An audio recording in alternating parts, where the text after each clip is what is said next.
심심치 않게 들려오는 텔레비전 압사 사고.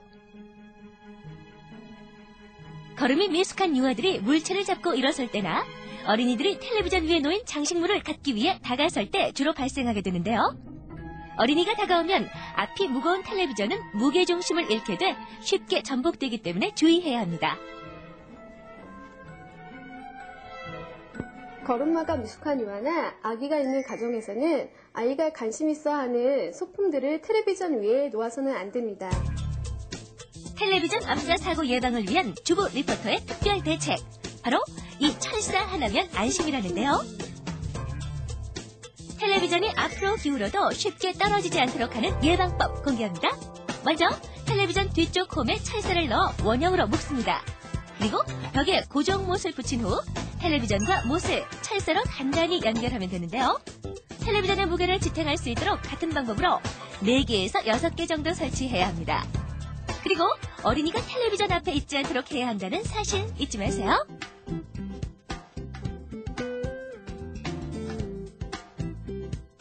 텔레비전을 오래 보지 않았는데도 눈이 뻐근했던 경험 한 번쯤 있으시죠? 요거 왜 그런지 알려주세요. 텔레비전을 올리다 보면 눈이 피로해진답니다. 피로한 눈은 가라! 편안한 눈으로 시청하기 위한 방법은 바로 텔레비전보다 15도 위에 앉아서 시청하는 것이랍니다. 주부님, 편안한 시청을 위해 텔레비전을 15도 낮추거나 시청하는 장소를 15도 높여주세요. 1시간 이상 텔레비전을 보았으면 5분에서 10분 정도 녹색의 나무나 숲을 보는 게 좋은데요. 도시에서는 그러기 쉽지 않잖아요. 그럴 때 이 화분을 이용해보세요.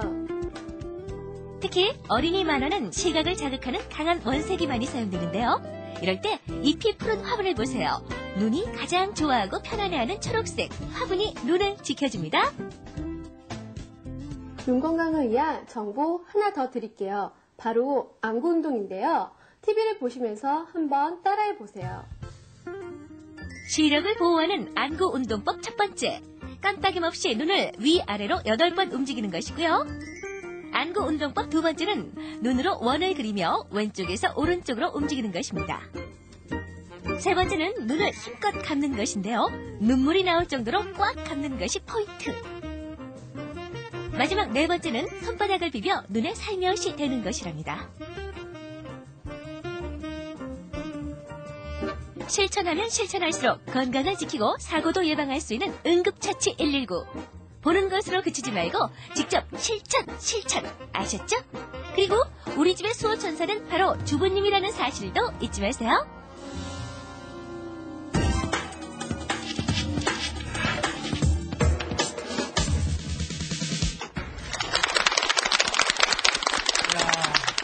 나연희 씨께서 조금 전에 2.5년 젊어지는 법 가르쳐 주셨죠? 네. 제가 또 거기에서 가만히 있을 수 없죠. 보답하기 위해서 8년 젊어지는 법을 알려드리도록 하겠습니다.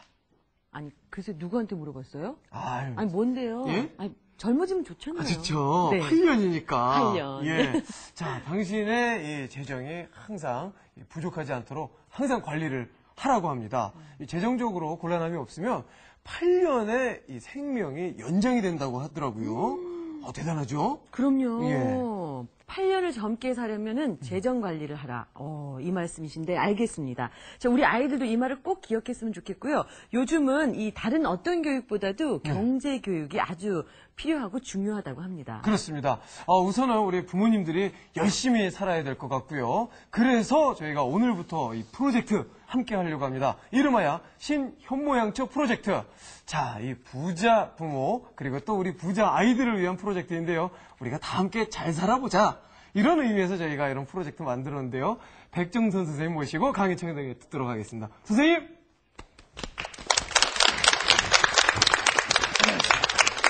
안녕하세요. 네. 굉장히 가슴이 설레입니다. 네. 예, 정말 부자 부모 되고 싶고요. 일단은 부모이기 전에 저희가 좀 일단 좀 풍족한 그런 좀 생활을 좀 누렸으면 하는 바람이 다들 크시죠? 네. 예. 아니, 얼마 전부터 우리 박범수 씨가 네. 호칭이 틀려졌어요. 뭐, 제가 잘 살아야죠. 뭐 이러더니, 부모로서 잘해야죠. 뭐. 아빠가 되신다고 하니까 확실히 틀려지셨어요. 네. 우리 백정선 선생님 강의를 들으면은 저도 부자 엄마 될 수 있습니까? 네, 확실히 부자가 될 수 있는 방법 알려드리겠습니다. 예, 알겠습니다. 그러면 귀 쫑긋 세우고 저희가 백정선 선생님 강의 박수로 청해 듣도록 하겠습니다. 부탁드리겠습니다.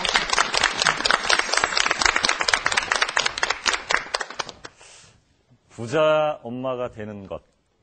여러 가지 생각이 있겠지만 그 중에 제일 먼저 그 노후 준비를 충분하게 해놓는 것이 부자가 되는 가장 좋은 방법이라고 생각돼요. 근데 인생에서 두 가지 문제가 있다고 합니다. 그 문제가 뭘까요?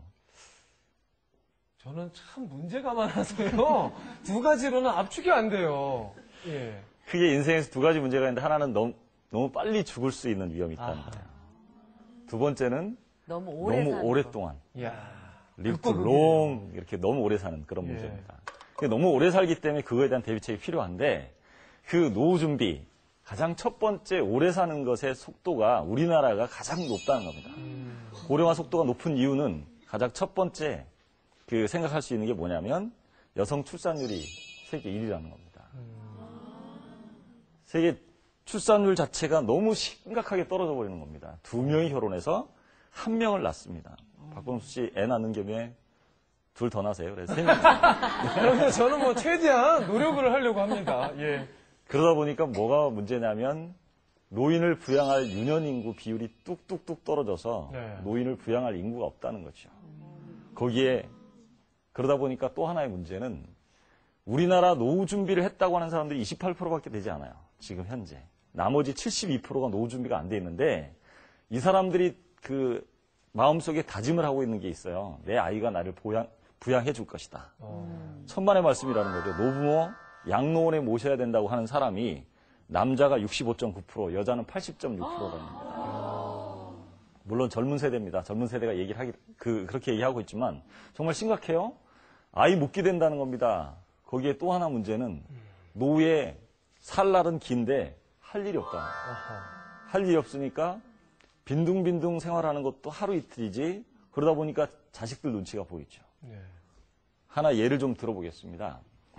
매달 그 자식한테 10만 원 용돈을 받는 그런 그 어머니가 있어요. 시어머니가. 예. 그다음에 매년 연금 2천만 원을 받는 시어머니가 있습니다.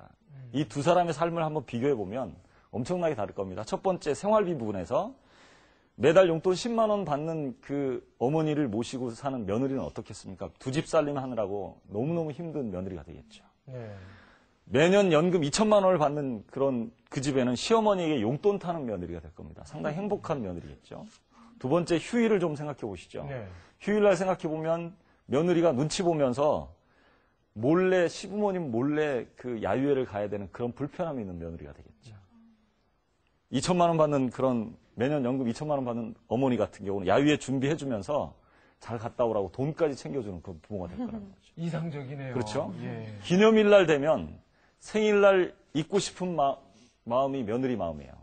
근데 여기는 생일날 뷔페 가자는 시부모한테 너무너무 기뻐하면서 찾아갈 수가 있겠죠. 행사에 대해서 10만 원 용돈 받는 어머니가 또 큰 잔치 하자고 눈치 없이 그렇게 얘기하는 그런 시부모죠. 예. 근데 여기는 잔치 비용을 주시는 시부모.